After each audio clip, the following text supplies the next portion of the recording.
Guys, another video. So we are judgmental in the wrong way. As being the black sheep. True.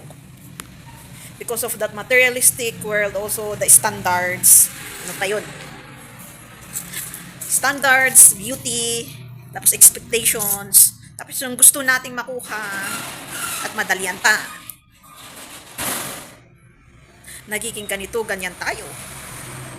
Kaya dahil dyan, kung hindi natin nakuha ang gusto natin, i-judge na natin siya physically. Pag hindi natin kayang makontrol ang isang sitwasyon, ang isang tao, at ang isang bagay. Kaya yan, lumalabas ang insecurities, envy, jealousy, na kahit anong gawin mo, apakan mo man yan, hindi mo masisira yung tao, na kahit gumawa ka ng smear campaign or lies sa pangalan niya, walang mangyayari. Kasi sabi nga nila, yung kilala niya ang sarili niya ay hindi mag-full sa mga kanyang paraan ng tao, manipulation. So, walang mangyayari sa atin kung hindi natin i-open more-minded ourselves from the expectation, understanding, realistic life, and ano pa, kahit yung na-experience natin hindi maganda or maganda, pains and traumas, walang mangyayari kundi naka-evolve lang yung understanding natin sa sarili natin. Kung ano talagang paniniwala natin. Walang expansion. Walang learning na sinasabi nila. Walang acceptance na sa buhay natin. Kailangan din natin ang change. Yang i-welcome yung mga challenges na mangyayari sa buhay natin. Kaya minsan sinasabi nila mas maganda ang titira ka sa city kasi marami kang matututunan or kahit mababang trabaho pero magkakaiba. Kasi minsan kung anong profession mo, yun lang. Kung politician lang ang gusto mo, yun lang. Kung business, yun lang. Walang ibang expansion na sinasabi nila. Kaya hindi tayo magkakaintindihan. Kung mayaman, gusto lang natin mayaman yan sa paligid natin. Kung mahirap, oo, may gustong marating, pero ayaw ng pagbabago. Hindi mangyayari ang gusto mong pangarap kung ayaw mong tanggapin na kailangan ang pagbabago. At kailangan mo maranasan ito, ganyan. Kahit paghihirap man o hindi. Hard work, ganun. Mapalitan yung belief mo. Hindi mapalitan pero madagdagan.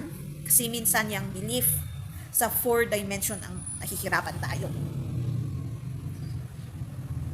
Yung i-challenge mo yung belief mo. Sa ibang culture, sa ibang pag-isip ng tao, sa ibang ginagawa ng tao, na gusto mo yung kung anong paraan mo, yun na yun. Paano ko yung paraan ng iba? At idagdag mo yung kunting nalalaman mo. Iyon ang solusyon. At kailangan pang matutunan yung iba. Katulad ng ibang culture, ibang pagsasubject, may gusto ka doon, di ba? Yung favorite na sinasabi nila. Kung doon ka lang nakatutok, doon lang talaga ang favorite mo. Tapos, pwede mo matutunan yung iba, pero ayaw i-accept ng pag-iisip mo, pagkatao mo. Paano kung i-balance mo na lang lahat kaya?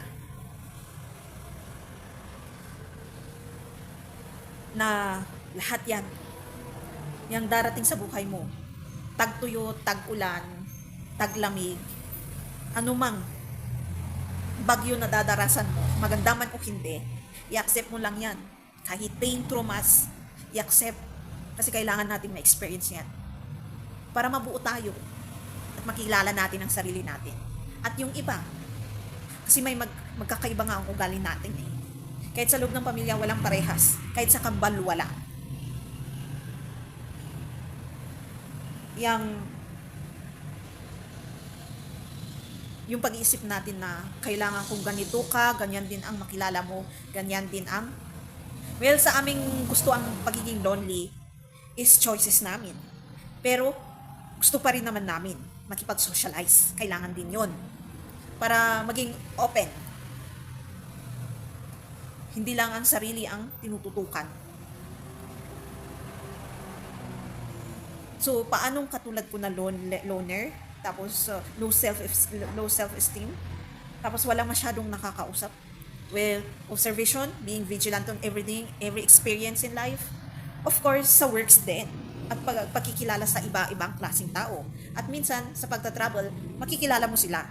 Yung iba-ibang culture, paano sila makipag-communicate sa ibang tao, paano, tapos makikilala mo akala mo ikaw lang ang loner, may mas loner, or kung may nakilala kang jolly na tao, may mas jolly pa pala. Parang i-observe mo kung paano yung isang taong yun makipag-communicate sa kapwa niya. Tapos yung self-esteem na yan, ikaw mismo ang mag-heal niyan at mag-strive para ilabas kung sino ka talaga.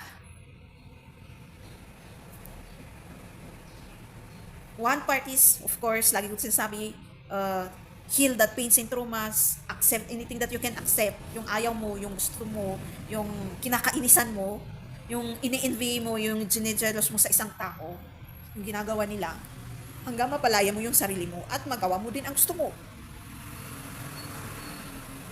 At maayos mo din yan paano ka makicommunicate sa ibang tao. Na pero sa buhay, kailangan talaga nating idagdag. Kahit gawin mo yung heal na yan, kung hindi mo dinadagdag ang Diyos sa buhay mo, darating at darating din yung chaos sa buhay mo na yan. Hindi mo alam kung paano mo gagawa ng paraan. Kailangan talaga natin ang Diyos sa buhay natin. Idagdag. At siya, kahit wala ka mang technique, hindi mo man alam ang gagawin mo, but towards having a conversation to someone, hindi mo alam na nagbibigay ka ng learning din sa kausap mo. Hindi mo alam na lahat ng galaw mo is may namomotivate ka at may nabibigyan ka ng advice na do better through yourself. Lalo sa ating mga nagbibigay ng ganito, talking, teaching, helping, sharing. Because itong paraan to ay isang klase ng pagtutulong din, hindi lang tungkol lahat sa pera. Energy and physical din to. Binibigay mo yung kalahati ng energy mo binibigyan mo ng motivation, advice, correction, reflection. Kasi ito naman mostly ang aking topic. Na paano mo gawin yung sarili mong isang better you. Tapos makipag-communicate sa others. Na mamimaintain mo pa rin yung ikaw, yung positive na ikaw. Yung hindi ka nakakain ng buhay. Tapos, kung may mga sitwasyon din na paano mo mababalance yung buhay mo, yung relationship mo sa pamilya mo, friends, at sa ibang tao. In summary, iayos mo yung sarili mo para yung pakikito mo sa iba is maganda.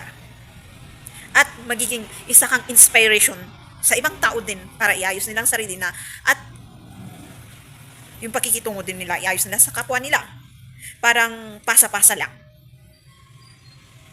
Yung hindi ka isa sa problema sa mundo.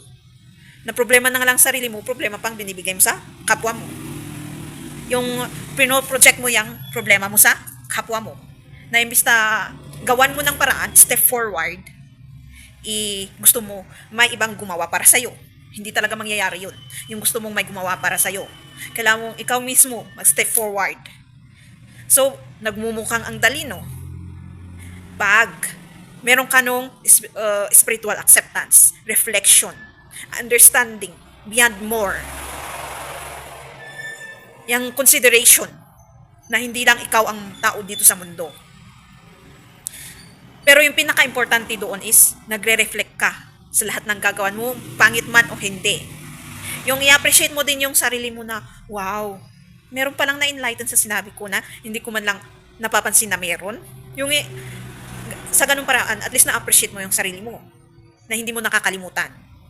Kasi pangit din yung nakakalimutan mo yung sarili mo na basta go ka nang go na kahit maganda yung ginagawa mo. Na hindi mo na kailangan yung appreciation ng iba. yung validation. Kasi itong path na to is lonely talaga. Kasi lahat ibabagsak din sa'yo. Guguluhin ang utak mo, mayroon pang darating na kukwestiyonin ka. So, ipaglaban mo yung sarili mo. Ipaglaban mo na nagbago ka. Kung yung isang taong yun, alam yung ginawa mo nung past mo na napagkakamali. Yung mga hard-headed part, immaturity life ng isang tao. Kung may nakakakilala sa'yo, mga kaibigan, pamilya, at least nakikita nila na na-inspire. Tapos nakikita nila yung ginagawa mo. Malay mo, isa din sila na mag-go forward at i-accept yung change sa kanilang buhay. At dahil doon, yung hinahanap mo na validation, makukuha mo din soon. Hindi madali. Pag move on ay hindi madali. Pag heal ng pain syndromas ay hindi madali. Yun lang parang madali sa isang taong sabihin ko ng well, kasi may lagi nilang sinasabi sa akin na pag sinasabi ko move on tapos magbibigay ako ng ganito, ganyan, mag-i-explain ako na kahit yung sitwasyon ko at sitwasyon ng pangyayari sa buhay mo is magkaiba tayo, pero sa explanation at meaning parehas lang din. Pains and traumas. So move on. Kaya mo yan. Tapos sabihan ka ng parang ang dali-dali sa'yo ah. Wala kang karapatan na sabihin yan. Pasalamat ka, mag-give gratitude ka na may taong nagsasabi ng ganun, motivation, advice. At least, a little bit correction also. Yun ang nakakalimutan natin, magpasalamat na may taong ganun na darating sa buhay natin. Yung, dahil doon minsan sila din magsasabi na, thank you. Kailangan din kasi natin i-remind sila na, sabihin mismo, na minsan, kung may darating sa buhay mo, kailangan mo i-appreciate sila. Yung mga, kahit hindi mo sinabi mismo, pero yung energy mo, at sinasabi mo sa sarili na, thank you Lord, thank you God, sa mga taong dumadarating na nag-a-advise at nag-motivate sa akin. Sila din nagbibigay ng lakas sa akin. O yung mga nagbibigay ng hindi magandang test sa akin. Yung pinapalabas yung insecurities ko. Yung pinapalabas yung hindi magandang ugali ko. Para lumakas ako lalo. So, ang gagawin mo lang doon is, kung pinapalabas nila yung masamang ugali mo is, i-accept mo, i-reflect mo. Hanggang mabalance mo lahat yan. Yan ang sinasabi na lang, parang ang dali-dali sa'yo. Sa isang tao. Dahil sa acceptance, reflection, at pag-iisip na hindi lang ikaw ang tao sa mundo. Kahit yung basic na yun ay meron sa'yo. At lahat ng experience mo ay sinasa puso mo.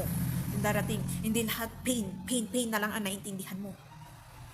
Yung inis, insecurities, jealousy, envy, negative na lang lahat. Talagang masisira ang fighting spirit mo. Alam nyo ako, at least konti lang, kasi paunti-unti ko lang naman sinasabi. Ako kasi yung taong, kung anong nababasa ko, anong nakikita ko, anong nararanasan ko, anong napapanood ko, lalo pag sa seryosuhang scene or sitwasyon. Yung mga about love, dinadamdam na sinasabi. Tapos, ilalagay ko sa sarili ko na ayaw kong mangyari yun sa akin. So, I will be better person than experiencing those kinds of. Kaya mapili talaga ako. Kaya siguro, actually hindi naman mataas yung standard yun na yun. Pero noon siguro yun, ngayon mataas na yun. Basic lang naman yun actually. Pero o nga siguro masyadong mataas na standard yun ngayon. Kaya ayun, hanggang ngayon single ako. Na kahit anumang lalaking dumating sa akin is wala akong pakialam kung wala kang pinakitang maganda sa akin. Na kahit kalahati ng standard na yun, hindi mo ma-meet. Isang part ka lang ng buhay ko na naranasan ko, parang ganun. Na at least nakilala ko yung sarili ko. Kahit sa isang sitwasyon, hindi man sa isang relationship, pero bilang isang tao, na kung nakakilala ka ng isang tao na marunong mag-judge ng kapwa niya physically, or spirituality. Pero hindi nila nakikita yung sarili niya. Parang iti-take lesson learned ko na ayaw kong maging ganun. Na pag nakakita ka ng isang napaka-negative na tao, ayaw kong maging ganun. Na pag nakakakita ka ng wow, jolly na tao, kasi hindi rin ako ganun. Sana maging ganun ako. Parang ganun, yun yung motivation at advice mo sa sarili mo.